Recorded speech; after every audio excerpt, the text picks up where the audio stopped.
Today we have a very special miracle child who will be representing the Children's Miracle Network at Trinity Mother Frances Hospitals. We have 1-year-old Micah Emery Reed. Micah was born July the 31st, 2012, weighing 2 pounds 4 ounces, was only 14¼ inches long, and he was the first micro-preemie born at 26 weeks gestation and admitted to stay in the neonatal intensive care unit, or the NICU, at Mother Frances Hospital. At 7 weeks old, Micah developed retinopathy of prematurity, or ROP, in his eyes. It's a very serious condition that occurs when the blood vessels of the retina do not develop correctly, and it's the primary cause for blindness in premature babies. After several weeks of monitoring his eyes, Micah received an experimental treatment and responded very well.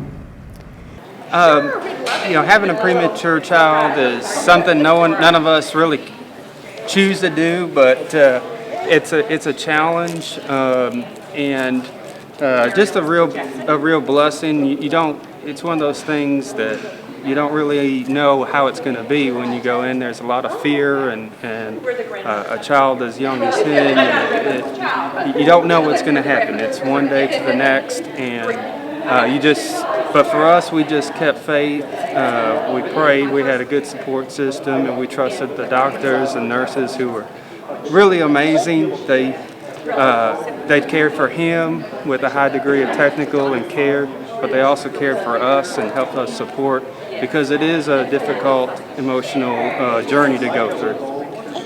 It takes 40 weeks pregnancy for the baby to have fully mature eyes.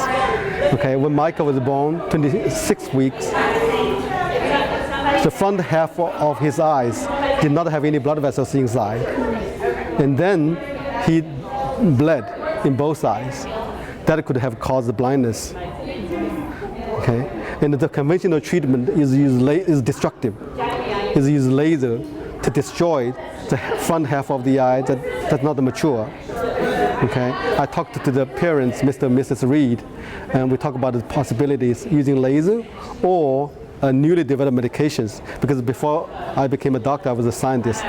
We did research on how to stop bleeding in the eye from diabetes, from macular degeneration, and also for baby with premature. Okay, and finally the parents, we all agreed upon to try the experimental new medications.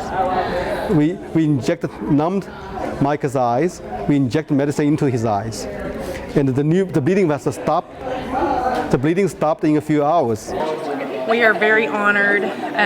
We're just blessed to share his story with others and to give hope to other parents of premature babies that there can be a positive and a good outcome to the situation.